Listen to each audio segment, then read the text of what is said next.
আজকে আমি এসএলএসটি সম্পর্কিত বেশ কয়েকটি গুরুত্বপূর্ণ প্রশ্নের উত্তর দেব, তাই ভিডিওটির সঙ্গে থাকুন।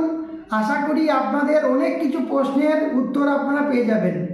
তবে ভিডিওটা শুরুতেই প্রথমেই বলে দিই, ভিডিওটা কিন্তু একটু বড় হবে, সুতরাং ধৈর্য ধরে যদি আপনি ভিডিওটা সবটা দেখেন, সমস্ত এসএলএসটি সম্পর্কিত সমস্ত প্রশ্নের উত্তর আমি দিয়ে দেওয়ার চেষ্টা করব একটা ভিডিওতেই। প্রথম প্রশ্ন, 11-12 বা একাদশ দ্বাদশ শ্রেণীর রেজাল্ট কবে প্রকাশিত হবে?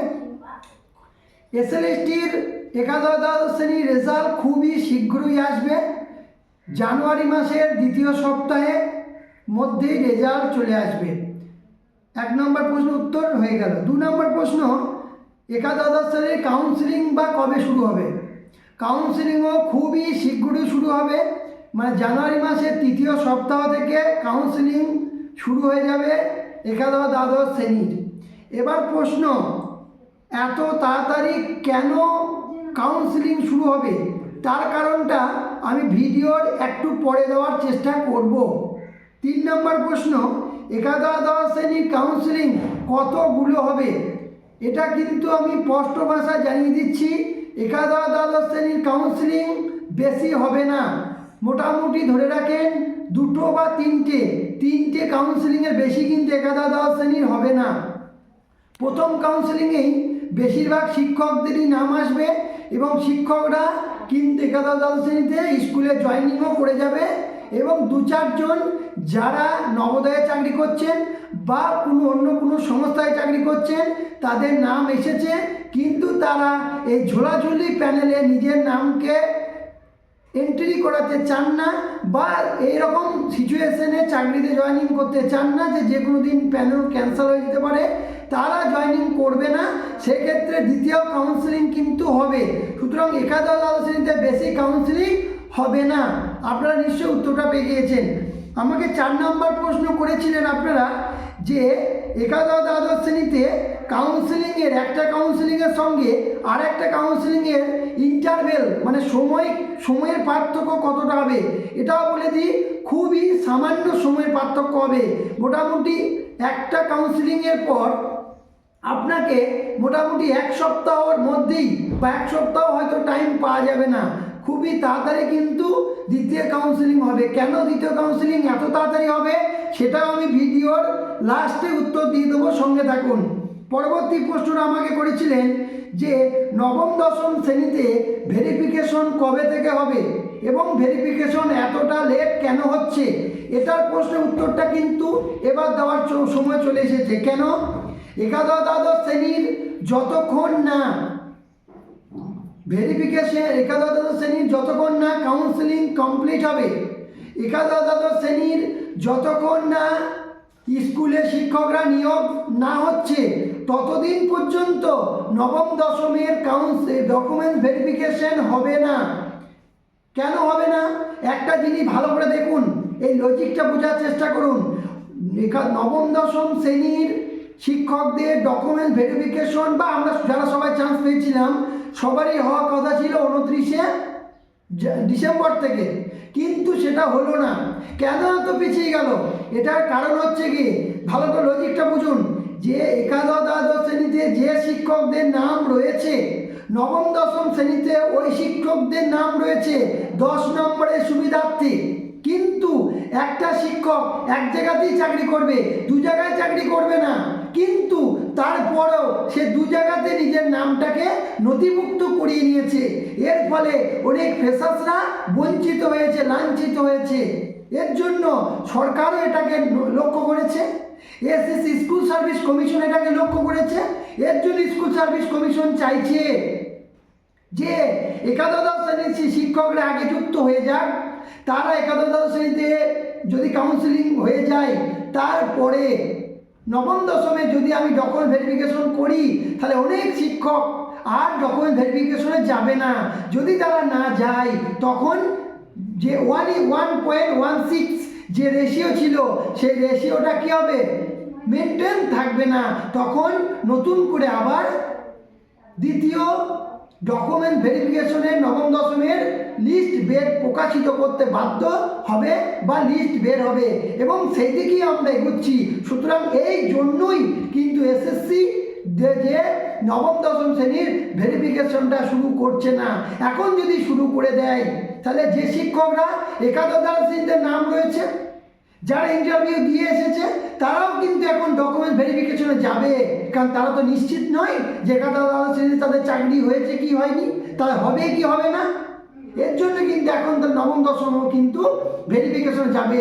সুতরাং ডকুমেন্ট ভেরিফিকেশন যদি তারা চলে যায় 1:1.6 রেশিও যদি মেনটেন হয়ে যায়, তা নতুন করে আর লিস্ট বের হবে না ডকুমেন্ট ভেরিফিকেশনের।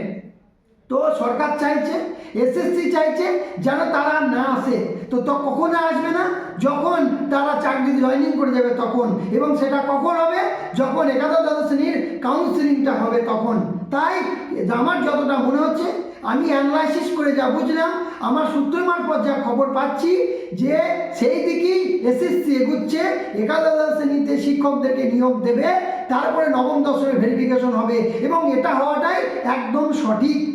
এটা হওয়া যদি না হয় তাহলে অনেক যোগ্য প্রার্থী বঞ্চিত হবে 10 নম্বরে তাদের কাছে না থাকার জন্য। ঠিক আছে, নিশ্চয়ই বুঝতে পেরেছেন কেন এত লেট হচ্ছে। পরবর্তী প্রশ্ন, নবম দশমের দ্বিতীয় ভেরিফিকেশন লিস্ট কি বের হবে? আমি 100% নিশ্চিত এবার বের হবে। কেন বের হবে?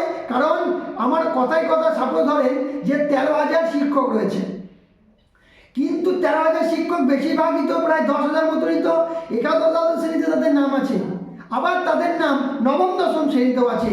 তো শিক্ষক 10,000, কিন্তু 10 × 2 20,000 শিক্ষকদের পদ তারা কিন্তু হোল্ড করে বসে আছে 10 নম্বরের সুবিধার্থে।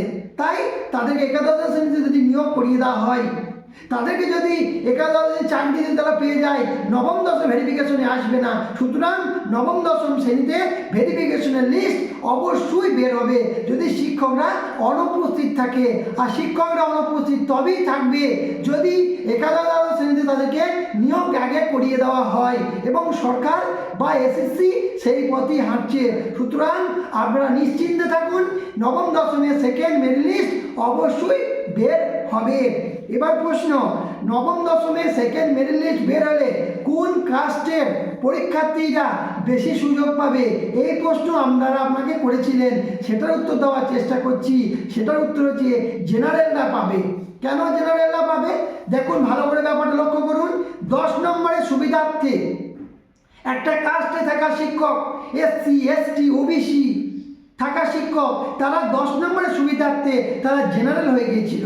তাই তো জেনারেলে এত কাট অফ হয়ে গিয়েছিল। নবম দশমে কাট অফ 59 আউট অফ 60, বলছি 59 out of 60, 69 Bangla, out of 60 ইতিহাসে 59, out of 60 geography 57, out of 60 বলেছি, নট 80 বলছি, আউট অফ 60। তো এত হাই কাট অফে বেশিরভাগ জেনারেল ছিটকে গিয়েছে, তারা লাইনচ্যুত হয়ে গিয়েছিল। সেই এবার যদি তারা নবম দশমে যদি শিক্ষকরা না আসে, আর যদি ভেরিফিকেশন আগে তারা না আসে, ভেরিফিকেশন অ্যাবসেন্ট থাকে, তাহলে সেই সুযোগ পাবে কারা? বেশিরভাগ হবে জেনারেলরা, কারণ তারা জেনারেল থেকে অ্যাবসেন্ট হবে। যেহেতু শিক্ষকরা এখন জেনারেল হয়ে গিয়ে 10 নম্বরের সুবিধার্থে, তার জন্য জেনারেল থেকে যদি তারা অ্যাবসেন্ট হয়, তার সুবিধা পুরোপুরি জেনারেলরাই পাবে। তাই জেনারেল লিস্ট থেকে প্রচুর পরিমাণে শিক্ষার্থীরা বা পরীক্ষার্থীরা সেকেন্ড মেরিট লিস্টেও কিন্তু, সেকেন্ড মেরিট লিস্ট বলা ভুল হবে, সেকেন্ড ডকুমেন্ট ভেরিফিকেশন লিস্টে কিন্তু সুযোগ পাচ্ছে বা পেতে চলেছে। এর মানে এটা কি অন্য কাস্টে পাবে না? পাবে, কিন্তু জেনারেল থেকে কিন্তু বেশি সুযোগ পাবে। আপনি একটা কল্পনা করুন তো, বাংলায় যদি 69 কাট অফ হয়, তাহলে 68ও রয়েছে, 67ও রয়েছে, তারা বঞ্চিত হয়েছিল। তাহলে এই 58, 57 যারা পেয়েছে আউট অফ 60, তারা কিন্তু সেকেন্ড মেরিট লিস্টে তাদের নাম অবশ্যই আসবে বলে আমি মনে করছি, এবং আমার যুক্তি 100% কিন্তু নিশ্চিত। আপনি হয়তো আমার সঙ্গে সহমত পোষণ করবেন। তো জেনারেলরা কিন্তু পাবে, বা যারা হাই নাম্বার পেয়েছে কাস্ট থেকেও, তারাও কিন্তু সেকেন্ড মেরিট লিস্টে কিন্তু তাদের নাম আসবে। এবার প্রশ্ন, ভোটের আগে কি ইন্টারভিউ শেষ করতে পারবে? এটা আমি 100% নিশ্চিত। ভোট হবে এপ্রিল মাসে, সুতরাং এপ্রিল মাসের আগেই কিন্তু কি হবে? এপ্রিল মাসের। এবার পরের আগে কি ইন্টারভিউ প্রসেস কমপ্লিট হবে? আমি নিশ্চিত 100% ভোটের আগে কিন্তু ইন্টারভিউ প্রসেস নবম দশমের কমপ্লিট হয়ে যাবে, কিন্তু পুরোপুরি লিস্টটা মানে মেরিট লিস্টটা সেটা কিন্তু ভোটের পর হবে। তাহলে ভোটের পর মেরিট লিস্ট আসবে 1, 2, 3, 4 করে বেশ কয়েকটি মেরিট লিস্ট নবম দশম শ্রেণীতে আসবে, কিন্তু একাদশ শ্রেণীতে বেশি মেরিট লিস্ট প্রকাশিত হবে না। একাদশ দ্বাদশ শ্রেণীতে কাউন্সিলিং হবে হয়তো 2 বা 3টে, কিন্তু নবম দশম শ্রেণীতে আপনারা আমার সাথে মিলিয়ে নেবেন যে নবম দশম শ্রেণীতে মেরিট লিস্ট প্রকাশিত হবে বা কাউন্সিলিং হবে মোটামুটি 5 থেকে 6টা, 7, 8টা পর্যন্ত হয়ে যেতে পারে। ঠিক আছে, তা ভোটের আগে ইন্টারভিউ প্রসেস নবম দশমের 100% আমি নিশ্চিত কমপ্লিট হবে, কিন্তু কাউন্সিলিংটা আপনার ভোট কিন্তু হবে। ঠিক আছে, পরবর্তী প্রশ্ন, ফিউচারে কি এই মেরিট লিস্টটা কিন্তু ক্যান্সেল হতে পারে? এটা কিন্তু আপনারা আমাকে প্রশ্ন করেছিলেন, এটার উত্তর আমি আপনাকে দেওয়ার চেষ্টা করছি। দেখুন, এখনো কিন্তু 10 নম্বরের যে কেসটা হয়েছিল, যে কেসের 10 নম্বরটা ইয়েদেরকে শিক্ষকদেরকে দিয়ে দেওয়া হয়েছিল, একটা অসম লড়াই করানোর চেষ্টা করা হয়েছিল বা অলরেডি হয়েছে। সেই অসম লড়াইয়ে অনেক যোগ্য চাকরি প্রার্থী কিন্তু কি হয়েছে, বাদ চলে গিয়েছে। তাই কেসটা কিন্তু এখনো পর্যন্ত মেটেনি, সুতরাং এটা একটা প্রশ্ন চিহ্ন রয়েছে। এবং 2 নম্বর কি, 2 নম্বর হচ্ছে গিয়ে অনেক সময় কি হবে, তবে একটা কথা বলতে পারি কি, সুপ্রিম কোর্টের তত্ত্বাবধানেই পুরো নিয়োগটা চলছে। সুপ্রিম কোর্টের তত্ত্বাবধানেই এই নিয়োগ প্রক্রিয়া যেহেতু চলছে, বা কলকাতা হাইকোর্টের তত্ত্বাবধানেই গোটা প্রক্রিয়াটা চলছে, তাই ভবিষ্যতে যদি প্যানেল ক্যান্সেল হয় সুপ্রিম কোর্ট নিজে একটা প্রশ্ন চিহ্নের মধ্যে পড়ে যাবে বা হাইকোর্ট নিজে একটা প্রশ্ন চিহ্নের মধ্যে পড়ে যাবে। তাই ভবিষ্যতে প্যানেল ক্যান্সেল হওয়ার সম্ভাবনা আমার মতে একদমই নেই। তাহলে আপনারা বলবেন যে স্যার 10 নম্বরেরটা রায়টা কাদের দিকে যাবে? আপনারা কি এতদিনে এখনো বুঝতে পারছেন না? ওই রায়টা কাদের দিকে যাবে? ওই রায়টা পুরোপুরি শিক্ষকদের দিকে যাবে। কেন যাবে? মানবিকতার দিক থেকে যাবে। কেন? সুপ্রিম কোর্ট দেখলেন না যে, বা হাইকোর্ট কিছুদিন আগেই দেখতে পেলেন প্রাইমারি শিক্ষকদের কথা বললো, মানবিকতার ক্ষেত্রে যে আমি পরীক্ষাটার 2 নম্বরে হওয়া সত্ত্বেও আমি চাকরিটা ক্যান্সেল করতে পারবো না। তাই এখানেও মানবিকতার দিক থেকে কিন্তু শিক্ষকদের দিকেই 10 নম্বরে বেনিফিটটা চলে যাবে। তাই প্যানেল ভবিষ্যতে ক্যান্সেল হওয়ার সম্ভাবনা একদমই নেই। কেন নেই? কারণ সুপ্রিম কোর্ট এবং হাইকোর্টের তত্ত্বাবধানে গোটা নিয়োগ প্রক্রিয়াটা চলছে। তার জন্য যদি ক্যান্সেল হয় সুপ্রিম কোর্ট নিজে একটা পণ্য চিহ্নের মধ্যে পড়ে যাবে, হাইকোর্ট নিজে একটা পণ্য চিহ্নের মধ্যে পড়ে যাবে। বুঝতে পেরেছেন? তাই একটা কথা বলবো, আপনারা পজিটিভ থাকুন, আপনারা প্রস্তুতি নিতে থাকুন। যে ইন্টারভিউতে ডাক পেয়েছেন, তো এখন এত কিছু না ভেবে, কারণ 20 নম্বর ইন্টারভিউতে রয়েছে, অনেক কিছু র্যাঙ্ক আগে পেছনে হয়ে যাবে। আপনারা প্রস্তুতি নিতে থাকুন। কোনো যদি প্রশ্ন থাকে কমেন্ট বক্সে অবশ্যই জানাবেন, আমি আমার সাধ্য মতন তথ্য দিয়ে আপনাকে উত্তর দেওয়ার চেষ্টা করব। ভালো থাকবেন, বাই।